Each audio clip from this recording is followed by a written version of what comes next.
이제부터 물권법 강론을 들어갑니다. 자, 물권법 강론은 첫 번째 점유권이 나옵니다.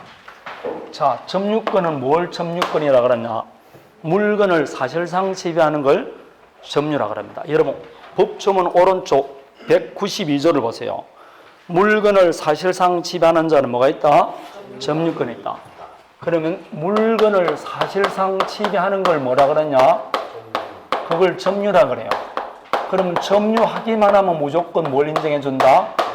점유권이라는 권리를 인정해 주는 겁니다. 우리 민법은 이렇게 되어 있습니다. 물건을 사실상 지배하는 걸 점유하면 점유권 인정해주고, 여기 여러 가지 권능이 있는 것으로 이렇게 이야기를 합니다. 그럼 도둑놈도 물건을 점유합니까? 안 합니까? 하죠. 그럼 도둑놈은 물건을 점유한다. 그렇지만 도둑놈에게는 점유할 권리는 있습니까? 없습니까? 없죠. 그럼 소유자는 물건을 점유할 수 있어? 없어요? 지상권자도 할 수 있고 전세권자도 할 수 있죠. 그럼 이런 권리는 점유할 수 있는 권리, 이런 사람이 점유하면 정당한 점유라고 할 수 있죠. 이렇게 점유할 수 있는 권리, 점유를 정당화시켜주는 권리를 본권이라 그래요. 그럼 도둑놈은 뭐는 없다고? 본권은 없고 뭐만 있다고? 점유권. 대신 피해자는 점유권은 없는 대신 뭐는 갖고 있다? 본권은 있습니다. 이 말은 점유권은 본권과 관계 있어? 없어요? 없습니다. 그래서 본권이 있든 없든 물건을 뭐만 하기만 하면, 사실상 지배하기만 하면 무조건 인정되는 권리가 점유권입니다. 그래서 본권과 점유권은 관계가 없습니다. 제 밑에 236페이지 밑에 나옵니까? 그 이야기입니다. 그래서 도둑놈도 훌륭한 점유권자다 그럽니다. 그런데 우리 민법 조문에는 물건을 사실상 지배하면 된다고 나와 있죠. 이렇게 객관설인데 학자들은 좀 다릅니다. 239페이지를 펴보면 점유가 인정되기 위해서는 사실상 지배 외에 점유 설정 의사가 있어야 된다 그래요. 이게 주관적 요건인데 법조문에는 그런 말이 있습니까? 없습니까? 없죠. 그래서 학자들이 이야기하는 겁니다. 우리 민법에는 객관적으로 그냥 사실상 지배하면 되고, 학자들은 사실상 지배 플러스 점유 설정 의사가 있어야 된다, 이렇게 말을 합니다. 한 번도 시험에 나온 적은 없습니다. 그래서 그냥 이렇게 학자들은 의의가 사실상 지배 플러스 점유 설정 의사가 있어야 점유를 인정해주고, 점유하면 점유권 인정한다, 그렇게만 기억하면 됩니다. 이해되겠습니까? 예. 자, 여기서 이제 우리는 물건을 사실상 지배하는지 안 하는지는 뭐 가지고 판단하느냐, 이 문제입니다. 이게 훨씬 더 중요하죠. 사실상 지배하는지 안 하는지는 물리적 기준에 따릅니까? 사회 통념에 따릅니까? 238페이지 제일 위에 나옵니다. 사실상 지배가 있다고 하기 위해서는 반드시 물리적 현실적 지배를 의미하는 것이 아니고, 쭉 보면 사회관념에 따라 한목적적으로 판단한다 그러지 않습니까? 따라서 어떤 물건을 지배하는지 안 하는지는 물리적 기준을 따르지는 거 아닙니다. 자, 오늘 오면서 자전거 타고 오시는 분 1층에 지금 자전거 세워놨어요. 그 자전거 지금 여러분 점유하고 있습니까? 안 하고 있습니까? 그럼 만일 그 점유를 안 하고 있으면 누가 가져가면 도둑놈이 안 됩니다. 왜냐? 아무도 점유 안 하는 물건을 누가 훔쳐간다 해서 도둑놈이 안 되잖아요. 그럼 밑에 내려가서 여러분 자전거 없으면 도둑놈 훔쳐갔다고 이야기해야 안 해요? 그럼 여러분 말에 못 쓴다는 거예요. 아니, 주인도 없는 물건을 가져갔는데 왜 도둑놈이 되느냐고. 그럼 다시 말하면 여러분 그 자전거 점유하고 있어, 안 하고 있어? 하고 있습니다. 왜냐? 그 자전거를 보는 사람은 어떤 생각을 가지고 있느냐? 1층에 비록 세워놨지만 이 자전거는 누군가 지금 점유하고 사실상 지배하고 있거나 안다니까요. 되겠습니까? 내가 여행을 가기 위해서 주차장에 차를 세워놓고 3개월 동안 여행을 갔다 왔어요. 그럼 여행 가는 동안 주차장에 차를 나는 점유하고 있어, 안 하고 있어요? 하고 있습니다. 그럼 간단하게 절도범이 되느냐 안 되느냐 그것만 보면 돼요. 점유하고 있으면 절도범입니다. 점유 안 하면 절도범이 안 되니까. 그래서 사회관념에 따른다, 이렇게 말합니다. 그래서 외워야 될 게 있어요. 뭐냐? 돼지입니다. 만일 갑이 건물을 가지고 있었어요. 그래서 갑이 3하고 상속을 해줬어요. 그래서 상속인이 자기 앞으로 상속 등기를 했습니다. 근데 상속 등기는 했지만 아직까지 그 건물은 사용은 안 하고 있어요. 그럼 이 집이 지금 빈집이다 이 말입니다. 그래도 이 대지는 누가 점유한다? 건물 소유자인 을이 점유합니다. 그래서 판례 1번을 봅니다. 사회 통념상 건물은 그 부지를 떠나서는 존재할 수 없으므로 되어 있습니까? 그래서 두 번째 줄 건물 소유자가 현실적으로 건물이나 부지를 점유하지 않고 있더라도 그 건물 소유를 위해서 부지 점유한다 안 한다 합니다. 무조건 뭐라고? 건물 소유자가 부지 점유자입니다. 되겠습니까? 무조건 건물 소유자가 부지 점유자입니다. 자, 지금 현재 갑이 건물을 점유하고 있어요. 그런데 건물의 소유자는 을입니다. 그럼 이 대지는 갑이 점유합니까? 을이 점유하는 겁니까? 건물은 지금 갑이 점유하고 있습니다. 등기부상 소유자는 누구라고? 을입니다. 그러면 이 대지는 누가 점유하는 겁니까? 자, 봅니다. 그러면 갑이 자기 건물을 을에게 수리를 부탁했어요. 그래서 을이 공사비가 있습니다. 공사비가 있기 때문에 공사비 주기 전까지 뭘 생각한다? 유치권자입니다. 그럼 지금 유치권자가 목적물을 점유하고 있어 안 하고 있어요? 유치권자는 항상 목적물을 점유해야 됩니다. 그럼 이 경우 이 대지는 건물 소유자인 갑이 점유하고 올까요? 유치권자인 을이 점유하고 올까요? 예? 무조건 소유자가 점유한다고 내가 분명히 그렸습니다. 건물의 소유자는 건물을 현실적으로 점유하든 안 하든 무조건 대지 점유자입니다.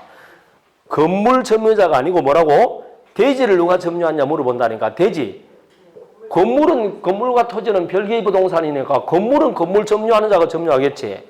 그게 아니고 대지는 누가 점유하느냐 이 말입니다. 대지는 건물 소유자입니다. 따라서 2번 판례 두 번째 줄 특별한 사정이 없는 한 건물 소유 명의자가 아닌 자로서는 실제로 건물을 점유하고 있더라도 부지 점유하는 자로 본다 안 본다? 안 본다. 그 두 개는 반드시 암기하시기 바랍니다. 자, 1번과 2번입니다. 건물의 소유자가 대지 점유자입니다. 건물의 소유자 아닌 자는 현실적으로 건물을 점유하더라도 건물 점유자지 대지 점유자로 보지는 않습니다. 대지는 건물 소유자가 점유하는 겁니다. 그 이야기입니다. 이게 의에서 배울 것. 다음에 방금 물건을 사실상 지배하면 점유권 인정했나 그랬죠. 거기 외가 있습니다. 그 외를 여러분 책에 보면 점유의 관념하다 이렇게 말합니다. 이 관념에 해당되는 게 세 사람이 있죠. 점유 보조자부터 시작해서 간접 점유자, 상속인의 점유입니다. 그럼 점유 보조자는 195조 그대로 봅니다. 가사상, 영업상, 기타 유산 관계에 의하여 타인의 지시를 받아 물건에 대한 사실상 지배하는 자는 누구만 점유자란다? 그 타인만을 점유자랍니다. 가사상, 영업상 이게 뭐 가사상 이게 1960년도 나온 판례니까 그때는 식모라는 개념이 있었죠. 가정국 그 가사상입니다. 영업상, 상점, 점원 이런 것들입니다. 그래서 갑의 점원이고 상점 주인입니다. 을이 점원이고 상점 주인이 갑입니다. 그럼 점원은 사실상 물건을 점유하는 건 맞죠? LG25시 같으면 다 아르바이트생이 있지 않습니까? 그런데 이 점원은 주인의 뭘 받는다? 지시를 받는다는 건 실질상 점유는 누가 하고 있다? 갑이 하는 거죠. 따라서 이 경우 갑만 뭘 준다? 점유권을 주고 이 을은 점유자의 점유를 보조하는 자리에서 점유 보조자입니다. 이 점유 보조자에게는 점유권 인정해준다 안 해준다? 안 해줍니다. 그래서 점유 보조자는 점유자가 아닙니다. 점유 보조자는 아니다. 그래서 물권적 청권 행사할 때 반환 청구의 상대방에는 점유 보조자는 반환 청구의 상대방이 아니 됩니다. 왜냐? 점유를 하지 않고 있으니까 그렇습니다. 자, 그럴 때 요 두 사람 관계를 점유 보조 관계라 그러는데 이 점유 보조 관계는 반드시 유효할 필요가 있어 없어요? 없다 뒤에 오라 그랬습니다. 점유 뒤에 보면 240페이지 동그라미 3번 점유 보조 관계는 반드시 유효하거나 계속적일 필요 없고 용이하게 인식될 필요도 없다. 그거 하나 기억하시면 됩니다. 자, 그러면 다시 점유 보조자는 점유자다 아니다? 아닙니다. 따라서 점유 보조자는 점유자가 아니다. 따라서 점유물 반환 청구권 등 권리 행사할 수 없습니다. 단 딱 하나 인정되는 것은 뭐가 있다? 자력구제권은 인정해 줍니다. 뒤에 나오는 자력구제권 G 동그라미 3번 나와 있죠? 자력구제권 인정해 준다. 그럼 누가 점유하고 있다고? 점유주. 따라서 이 점유보조자는 점유주의 손발이라고 그랬습니다. 따라서 점유보조자가 취득하면 누가 취득하고? 점유주. 점유보조자가 점유를 상실하면 점유주가 상실하게 됩니다. 그게 동그라미 2번 이야기입니다. 자, 요건 4번 보면 자기 소유 물건에 대해서도 점유보조자가 될 수 있다 되어 있죠. 부모님이 어린애에게 장난감을 사주면 장난감 소유자는 어린애가 맞아요. 그러나 부모의 지시를 받아서 장난감을 사용해야 되니까 자기 물건에 관해서도 점유보조자다. 이렇게 말하는 겁니다. 자기 물건도 점유보조자다. 자, 부부 사이는 평등관계입니까? 명령복종관계입니까? 그럼 점유보조관계는 평등관계가 아니고 명령복종관계입니다. 따라서 부부 사이는 누가 점유보조자다 아니다? 아닙니다. 부부는 공동점유자지 뭐가 아니다? 점유보조자가 아닙니다. 그래서 그게 밑에 판례. 천은 남편의 점유보조자냐? 이게 소송 붙은 겁니다. 소송 붙을 리가 없죠. 따라서 무슨 점유자다? 공동점유자입니다. 점유보조자가 아니고 묘한 겁니다. 이 건물이 있어요. 건물인데 갑발이 부부입니다. 근데 이 지금 불법으로 점유하고 있어요. 그래서 원래 소유자인 병이 건물을 명도해달라 소송을 제기했어요. 그런데 남편은 오케이 한 겁니다. 근데 부인이 뭐라고? 점유하면서 점유를 명도 안 해주는 겁니다. 그러자 부인을 상대로 반환해달라 서로 제기하니까 부인이 뭐라 하냐면 나는 점유자가 아니고 남편이 점유자고 나는 그 사람의 점유보조자다.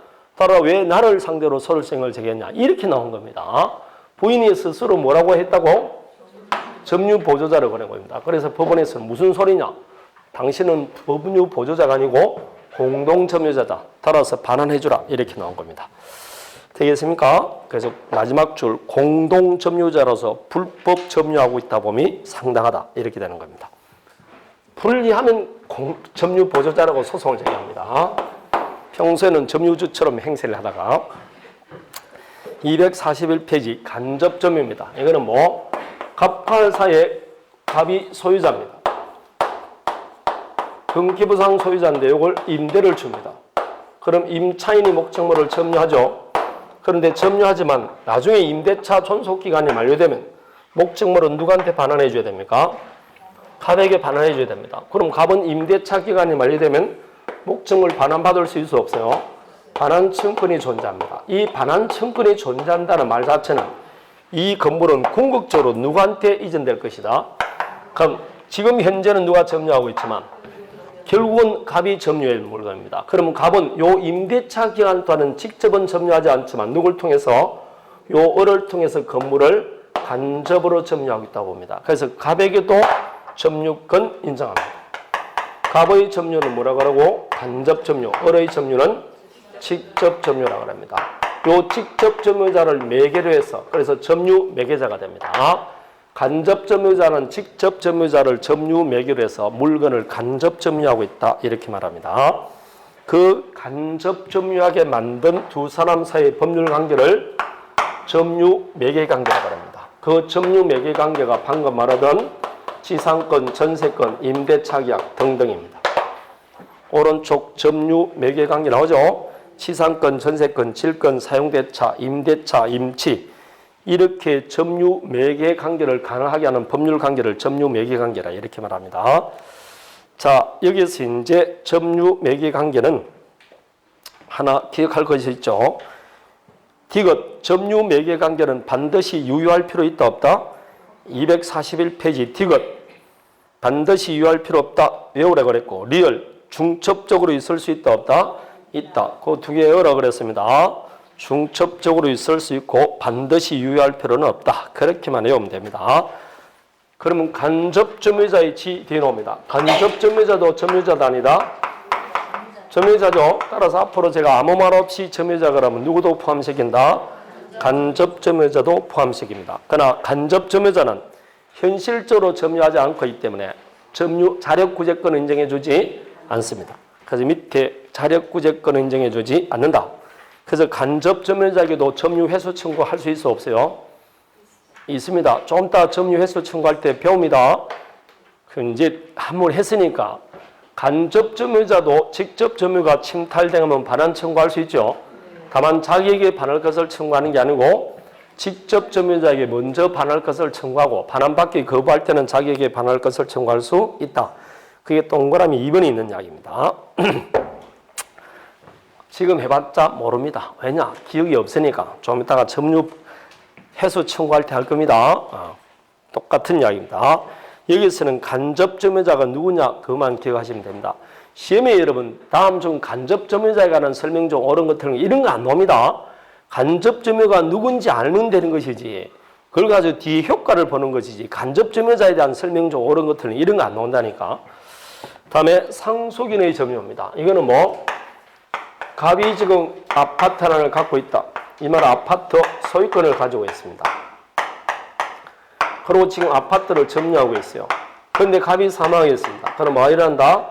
상속. 그러면 상속인은 등기 없이 뭘 취득한다?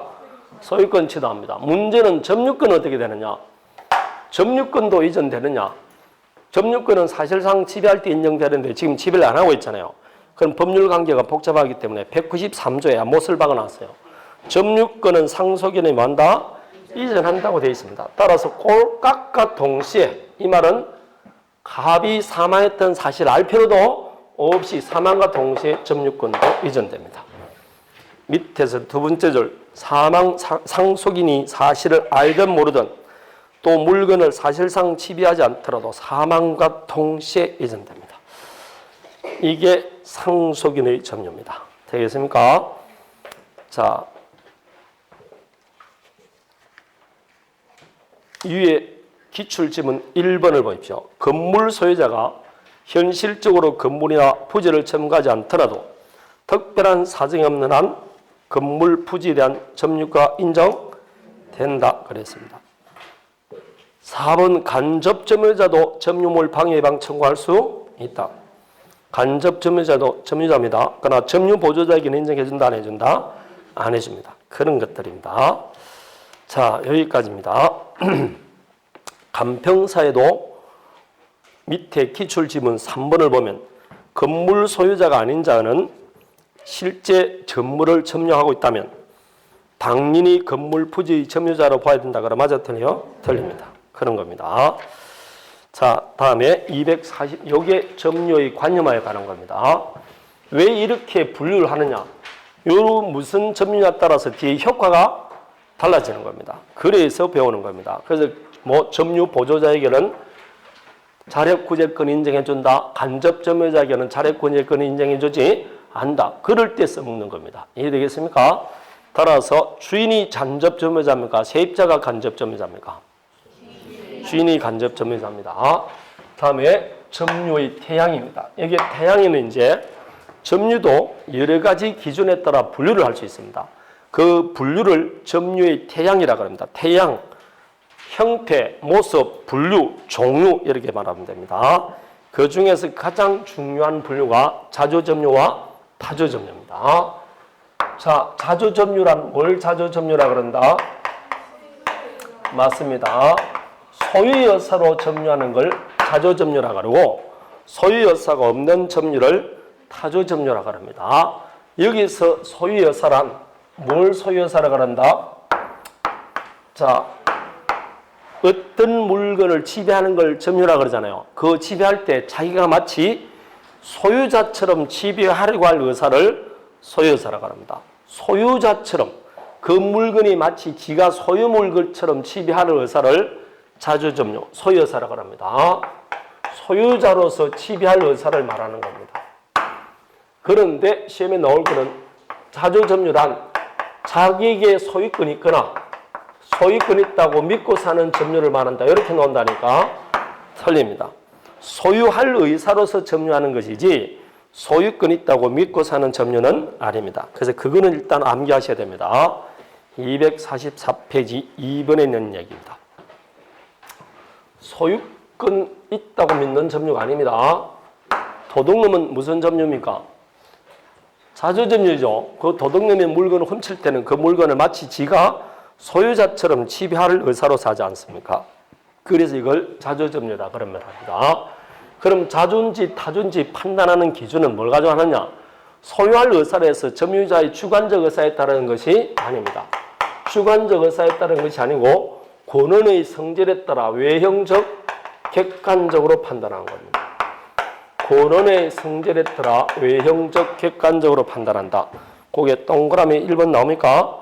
권한의 성질에 따라 외형적, 객관적으로 결정해야 된다. 이 말은 갑과 사이에 건물 매매 계약이 체결된다. 그래서 매수인이 인도받아 점유합니다. 그럼 이 을이 점유하게 된 법률상 원인이 뭡니까? 매매입니다. 이렇게 점유하게 되는 법률상 원인을 권한이라 그래요. 그럼 이 매매를 가지고 객관적으로 판단한 겁니다. 그럼 우리가 봤을 때 매수인은 소유할 의사가 있다고 볼 수 있어 없어요? 있습니다. 그래서 뭐라 그런다? 자조점유다. 이렇게 말합니다. 되겠습니까? 조용하다. 이런 걸 권한이라고 한다. 그 권한에 따라 객관적으로 평가하지 을이 무슨 생각을 가지냐는 관계가 없어요. 따라서 갑과 알 사이에 토지 임대차 계약이 체결됐어요. 임차인이 목적물을 점유합니다. 이 임차인이 이 건물을 점유하게 된 법률상 정당한 원인이 뭡니까? 임차이죠. 임차인은 소유할 의사가 있어 없어요? 없으니까 우리는 뭐라고? 타주점유 이렇게 말합니다. 을의 주관적 의사에 따르지 않고 권한의 성질에 따라 외형적, 객관적으로 결정한다. 그럼 소유 의사가 있는지 없는지는 언제 때를 기준한다? 점유 개시 당시입니다. 따라서 점유 개시 당시를 기준하기 때문에 갑과 사의 토지 매매 계약이 체결되고 매수인이 인도받아 점유하고 있습니다. 자, 점유했습니다. 그런데 이 매매 계약이 무효가 되었어요. 그러더라도 을의 점유는 무슨 점유다? 자조점유입니다. 왜냐? 을이 점유할 때 그 권한이 뭐였다고? 점유할 때는 매매가 있었잖아. 나중에는 매매가 없지만 지금은 점유를 정당하게 만들어준 매매라는 원인이 있었어요. 그럼 그때를 기준하기 때문에 여전히 무슨 점유다? 자조점유입니다. 이것도 시험에 나오니까 기억해야 됩니다. 부동산을 매수해서 점유했으면 나중에 그 매매가 무효임이 밝혀졌더라도 자조점유가 되는 겁니다. 자, 그럼 자조점유는 추정되게 안 되게? 추정됩니다. 자조점유는 추정해줍니다. 자, 물어봅니다. 자조점유 추정된다. 추정받은 사람은 스스로 입증할 책임이 있어 없어요? 근데 입증을 하다가 깨어졌습니다. 그래도 추정은 깨어진다 안 깨어진다? 똑같습니다. 아까 등기의 추정력과 같아요. 245페이지 제일 위에 있는 2번. 따라서 점유자가 스스로 매매 정리와 같은 자조점유의 권한을 주장했으나 이것이 인정되지 않는다라고 할지라도 애당초부터 자기에게 입증 책임이 없으니까 여전히 자조점유로 추정됩니다. 이런 사람을 오지랖 넓은 놈이라 했습니다. 근데 시험에는 엄청 자주 나옵니다.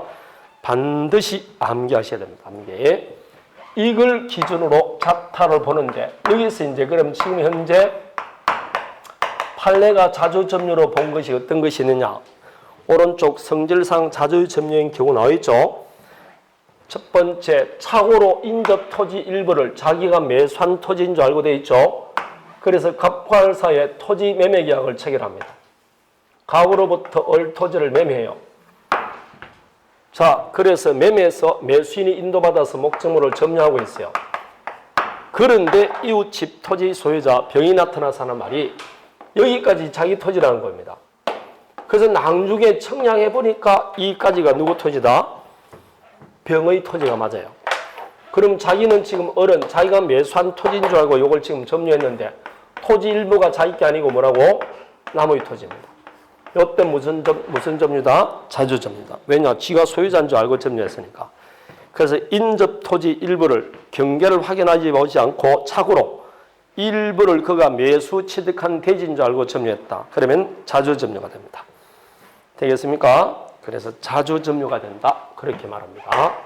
갑과 박관을사의 토지 매매 계약이 체결되고 인도받아 점유했어요. 점유하고 보니까 이게 매도인 소유가 아니고 타인 토지임이 밝혀졌습니다. 무슨 점유다? 자조 점유입니다. 왜냐? 타인 토지 권리도 유효다 무효다? 유효입니다. 우리 민법상 담보 책임만 지면 되지 계약이 무효가 되는 것은 아닙니다. 그럼 계약이 무효니까 매수인의 점유는 무슨 점유? 자조 점유입니다. 이것도 틀릴 수 있습니다. 타인 토지 매매로서 설사 소유권을 취득할 수 없다 할지라도 매수인의 점유는 무슨 점유? 자조 점유입니다. 꼭 기억하셔야 됩니다. 밤에 3번 아까 말했습니다. 매매 계약이 체결되고 난 후에 무효가 되더라도 여전히 자조 점유다. 그렇게 말했습니다. 자, 그러면 하나 볼 거 있습니다. 점유의 승계가 됩니다. 갑의 점유가 을에게 승계되고 을의 점유가 병에게 승계되었어요. 그런데 을의 점유가 타조 점유입니다.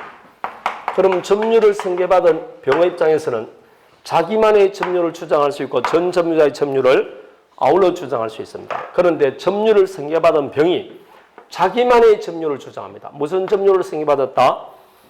타주 점유를 승계받은 자라 할지라도 자기만의 점유를 주장할 때는 여전히 자조 점유로 추정해줘요. 그게 1번 판례입니다. 타주 점유를 승계받은 자라 할지라도 자기만의 점유를 주장할 때는 여전히 무슨 점유다? 자조 점유로 추정해줍니다.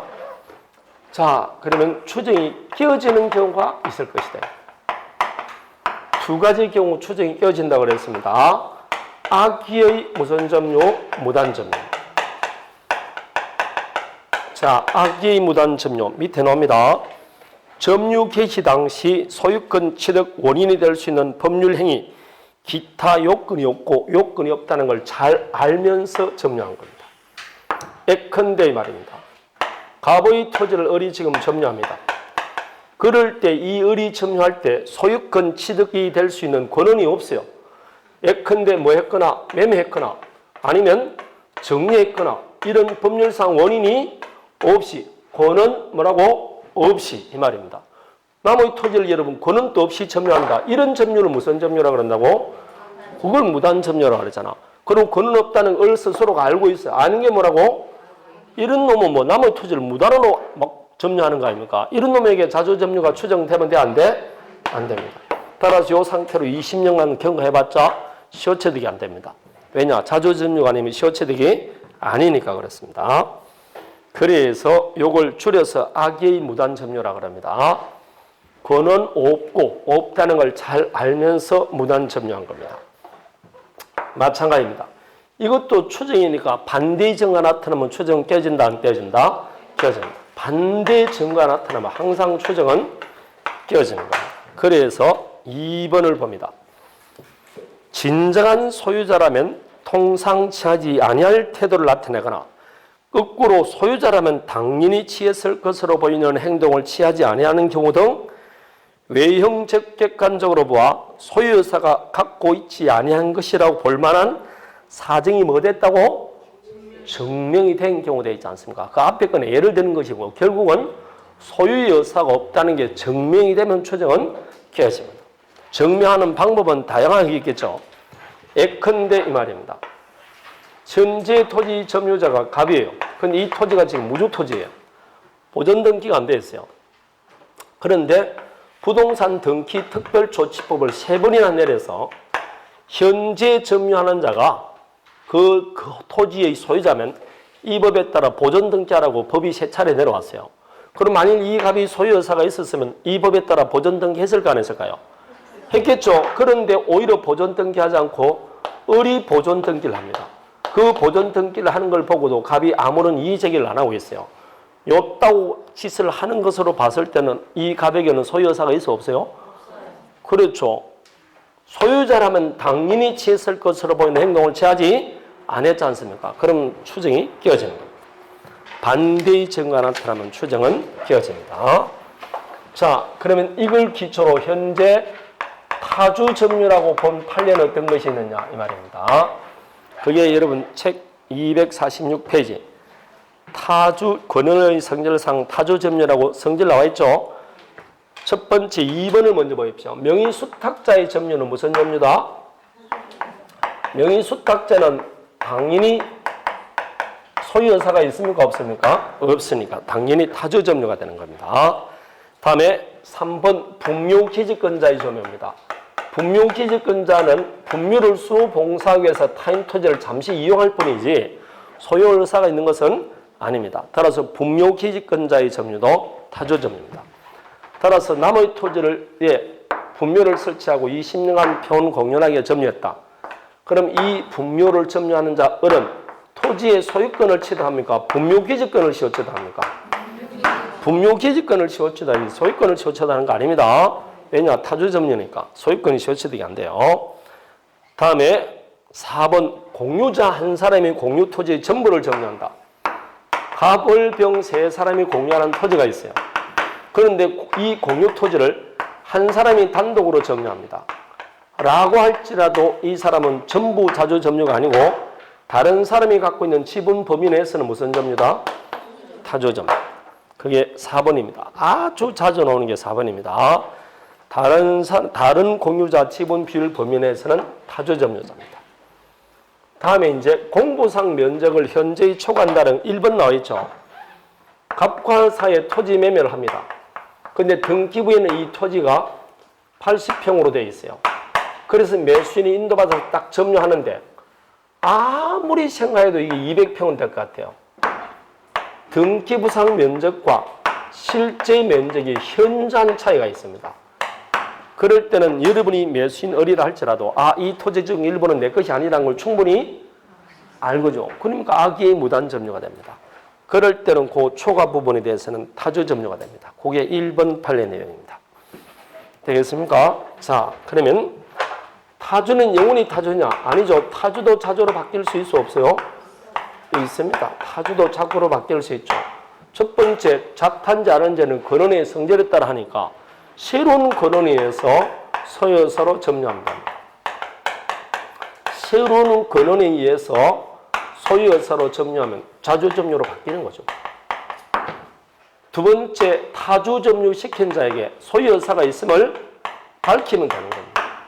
그래서 예컨대 전세권자의 점유는 자주입니까? 타주입니까? 예? 타주겠죠. 전세권자가 무슨 자주겠습니까? 세입자도 무슨 점유다? 타주점유입니다. 그럼 전세권자도 집 살 수 있어 없어요? 그럼 매매했습니다. 그럼 여전히 을이 점유하고 있지만 이때는 이제 전세권자로 점유하는 게 아니고 새로운 근원, 뭐로 점유한다? 매매. 새로운 근원에서 점유하니까 뭐로 바뀐다? 자주점유로 바뀌는 거죠. 이렇게 새로운 근원에서 점유하면 됩니다. 이해되겠습니까? 자, 새로운 근원에서 점유하면 된다. 이 이야기입니다. 아무 관계 없어요. 새로운 근원에서 점유하면 된다. 다음에 타주점유 시킨 자에게 무슨 의사를 표시하면 된다? 소유의 의사를 표시하면 됩니다. 자, 여기서 이 경우입니다. 을이 지금 타주점유자입니다. 타주점유자인 을이 자기 앞으로 보존 등기를 했어요. 그러면 소유의 의사를 나타내서 자주점유로 전환될까 안 될까요? 네? 안 됩니다. 왜냐? 등기하고 자타하고는 관계가 없습니다. 따라서 자기 앞으로 보존 등기했다 해서 그게 자주점유로 전환되지는 않습니다. 그게 니은 이야기입니다. 타주점유자가 그 명의로 소유권 보존 등기한 것만으로는 소유여사를 표시해서 자주점유로 전환됐다고 볼 수 없다고 되어 있을 겁니다. 자, 등기가 됐다 해서 자주점유로 전환되는 거 아닙니다. 아닙니다. 자주점유로 전환되지 않습니다.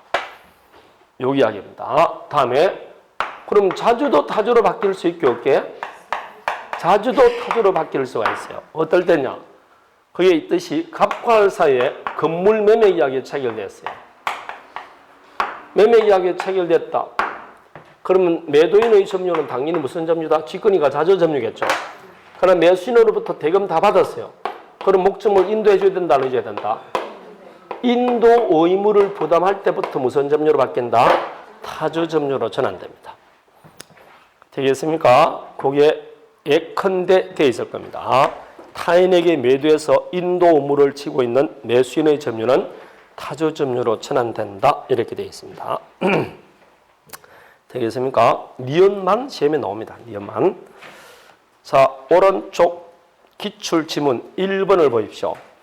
자주 점유 여부는 내심의 의사에서 결정한다. 그럼 맞아 틀려요? 틀립니다. 3번 스스로 자주 점유를 증명하라. 할 필요 있어 없어요? 없습니다. 다음에 5번 건물 소유를 목적으로 타인 토지를 뭐 했다? 임차했습니다. 임차인은 무슨 점유? 타주 점유입니다.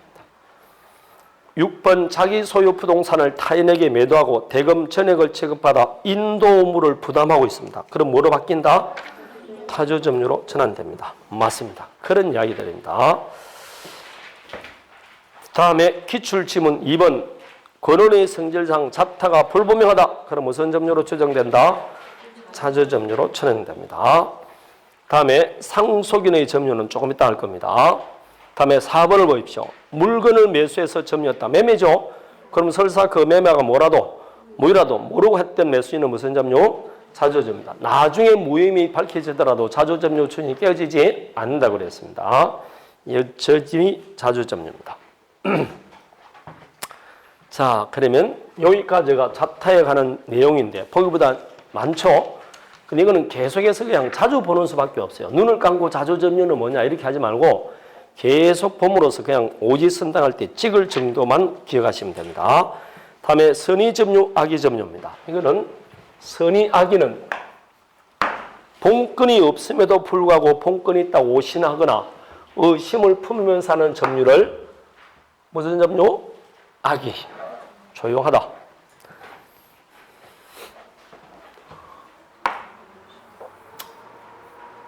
도둑놈은 물건을 점유할 때 자기는 지금 본건이 없다는 거 알아 몰라요? 알죠? 그래서 이렇게 본건이 없다는 것을 뭐라고? 예컨대 본건이 없음에도 불구하고 본건이 있다고 오신하는 점유는 무슨 점유라고? 선의 점유입니다. 근데 악의 점유란 본건이 없다는 걸 뭐라고? 알거나 의심을 품으면서 하는 점유는 무슨 점유? 악의 점유가 된다니까. 의심을 품더라도 악의 점유입니다. 이렇게 선악을 나누는 겁니다. 본건이 없음에도 불구하고 본건이 있다고 오신하는 점유죠. 예컨대 상속을 받았어요. 그래서 상속인이면 등기 없이 소유권 취득하죠. 그래서 지가 소유자인 줄 알고 점유했는데 나중에 보니까 아버님이 다른 사람한테 빌린 물건입니다. 그럼 자기에게 소유권 있다고 오신해서 하는 점유죠. 무슨 점유? 그런 걸 선의 점유라고 그래요. 전세권이 무효가 됐어요. 근데 무효된 걸 모르고 지금 점유하고 있어요. 자기에게 전세권이 없음에도 불구하고 전세권이 있는 줄 잘못 알고 하는 점유. 그게 무슨 점유? 선의 점유다 이 말입니다. 자, 그럼 선악 중에서 선의 점유는 추정되게 안 되게? 추정됩니다. 선의 점유도 추정됩니다. 다만 선의 점유를 하더라도 본건에 관한 소에서 패소했으면 언제부터 타주 점유 악의로 바뀐다?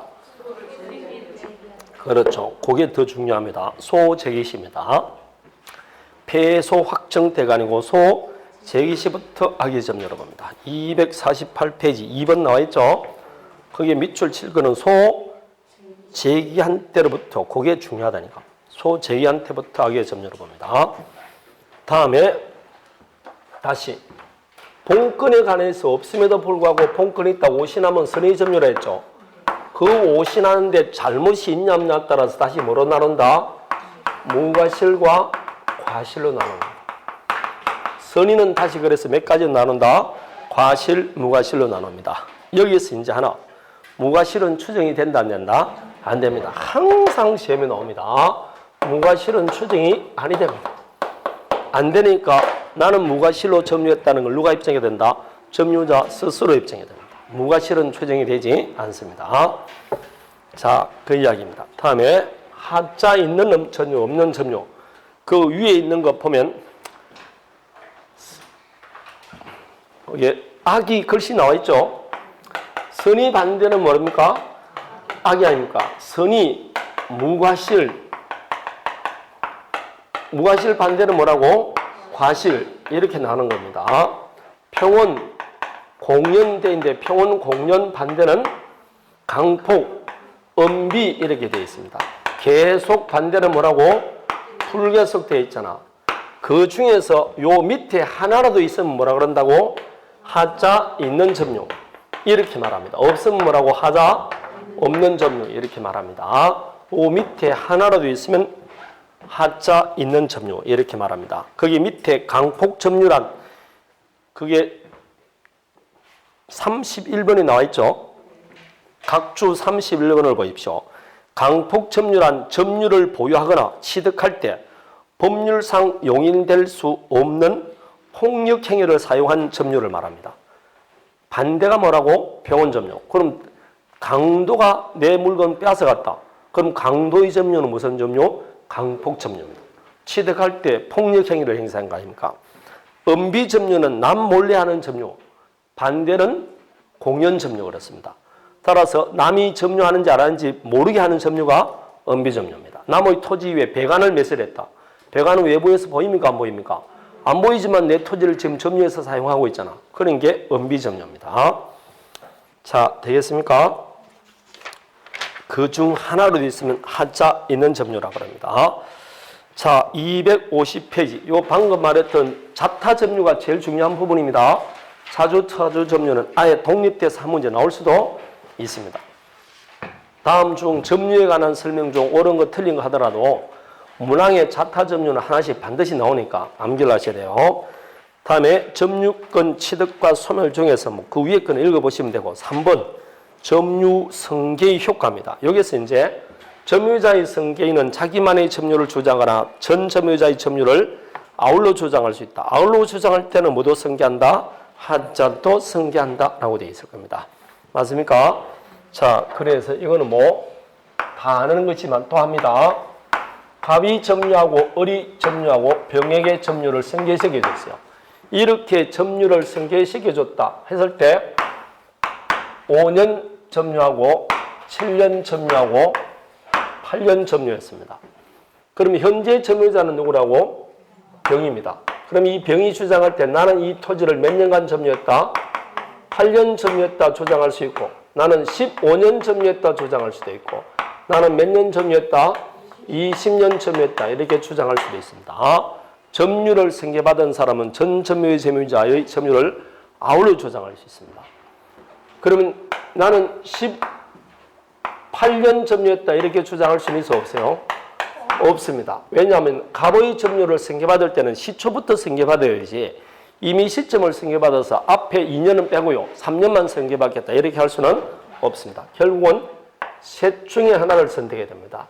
그래서 점유는 전 점유자의 점유와 뭐해서 분리해서 자기만의 점유를 주장하거나 합해서 같이 주장할 수 있다. 그래서 점유의 분리와 병합이 가능하다 이렇게 말합니다. 선택은 누가 한다? 점유자 병이 선택한다. 이 셋 중에 하나를 선택할 수 있습니다. 그럴 때 만일 이 경우 여기가 악의 점유입니다. 그럼 자기는 선이다. 그럼 나는 몇 년? 선의의 8년 그러면 돼요. 그러나 만일 점유를 승계받을 때는 모두 승계받는다.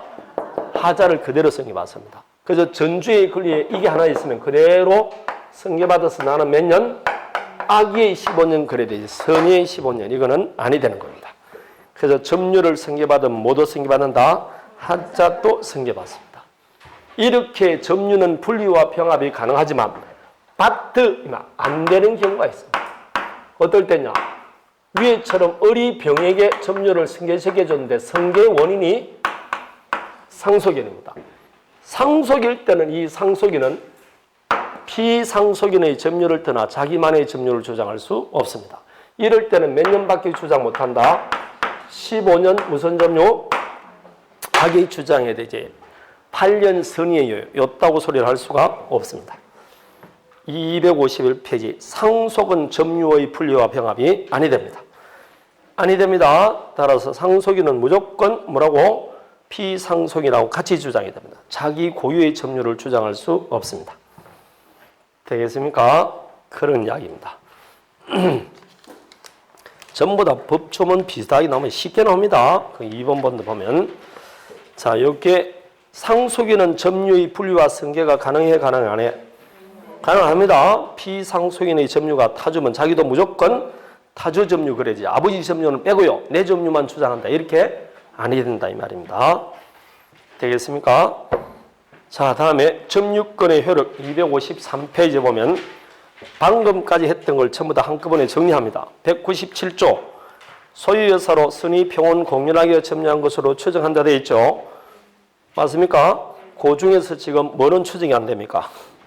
무과실은 없잖아. 그러니까 무과실은 추정이 아니 되는 겁니다.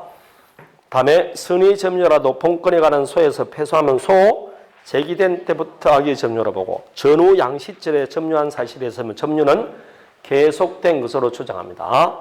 중단됨이 없이 계속된 것으로 추정한다. 다음에 200조를 봅니다. 점유자가 점유물에 대하여 행사하는 권리는 적법하게 보유한 것으로 추정한다. 이게 권리의 적법 추정, 200조 추정력입니다. 200조 점유의 추정력이라 그래요. 아까 추정이란 말 했죠? 점유의 추정력이란 결국 점유하는 자에게는 적법한 권리가 있는 것으로 뭐 해준다? 추정을 해주는 겁니다. 점유자가 점유물에 대하여 행사하는 권리는 적법하게 보유한 것으로 추정한다. 갑이 지금 점유하고 있습니다. 당신이 누구냐? 나는 이 자전거 소유자라고 합니다. 우리는 소유자인지 아닌지 알아 몰라? 모르지만 지금 하고 있으니까 이게 점유가 아까 부동산의 등기하고 똑같잖아. 부동산은 등기가 공시수단이고 동산은 그러니까 지금 부동산을 말할 것 같으면 누구 앞으로 등기가 돼 있다는 겁니까? 갑 앞으로 지금 소유권 등기가 됐다는 것 같아요. 그럼 등기의 추정력이 때문에 여기도 뭐가 있다? 추정이 있습니다. 그럼 적법한 소유자로 뭐 해준다? 추정해준다. 적법한 소유자. 점유자가 점유물에 대하여 행사하는 권리는 적법하게 보유한 것으로 추정해주는 겁니다. 자전거를 빌려줬어요. 그럼 누가 점유하게? 을이 점유합니다. 점유하게 된 원인이 뭐라고? 임차권이라고. 그럼 우리는 임차권인지 없는지 모르죠. 그러나 일단 뭐 하고 있으면 점유하고 있으면 적법한 임차권이 있는 것으로 뭐 해준다? 추정입니다. 이게 점유의 추정력입니다. 점유자가 점유물에 대하여 행사하는 권리는 적법하게 보유한 것으로 추정한다. 단 이 200조는 부동산에는 적용되게 안 되게? 안 됩니다. 부동산에는 등기의 추정력이고 요거는 뭘 때만? 동산에만 적용됩니다. 254페이지 제일 위에 동산에만 적용되는 겁니다. 이것도 역시 점유자뿐만 아니라 제3자도 운용할 수 있고 등기 추정량하고 똑같습니다. 이익뿐만 아니라 불이익을 해서도 추정됩니다. 여기서는 2번이 틀리죠. 조금 전에 우리가 등기는 전 소유자에 대해서도 추정력 인정된다 했죠. 그러나 이 점유의 추정력은 안 돼요. 점유의 추정력은 소유자와 그로부터 점유를 취득한 자 사이에는 추정력이 인정되지 않습니다. 한 번도 시험에 나온 적 없는데 이야기입니다. 갑과 을 사이에 자전거 분쟁이 생겼어요. 현재 자전거는 을이 점유하고 있고 자기는 임차권자라고 합니다. 근데 소유자 갑이 나타나서 무슨 소리냐? 내가 당신에게 자전거를 준 적이 없다는 겁니다. 그러면 이 갑은 을에게 빌려준 적이 없으니까 돌려달라고 하고 을은 빌렸으니까 임차권이 있다고 합니다. 그럼 입증을 해야 되겠죠. 그럴 때 하는 말이 나는 일단 점유를 하고 있으니까 점유자가 점유물에 대하여 행사하는 권리는 적법하게 보유한 것으로 추정하기 때문에 나는 일단 임차권자로 추정된다. 따라서 네가 입증하라. 그럼 되게 안 되게? 안 돼요. 다른 과는 달리 이 점유의 추정력은 다른 사람에게는 주장될 수 있지만 누구한테는 그 점유의 권한이 된 소유자에게는 추정력 인정되지 않습니다. 따라서 이때는 을이 자기에게 임차권이 있다는 누가 입증해야 된다? 을 스스로 입증해야 됩니다. 소유자와 그로부터 권리를 취득한 자 사이에는 점유의 추정력은 인정되지 않습니다. 그게 2번, 요게 등기하고 다른 점입니다. 자, 소유자와 그로부터 점유를 취득한 자 사이에는 추정력이 인정되지 않습니다. 이해되겠습니까? 네. 등기는 전 소유자에 대해서도 추정력 인정된다 그랬잖아요. 그런데 점유는 아니다 이 말입니다. 2번을 지금 기본서에 나와 있지만 한 번도 시험에 나온 적 없습니다.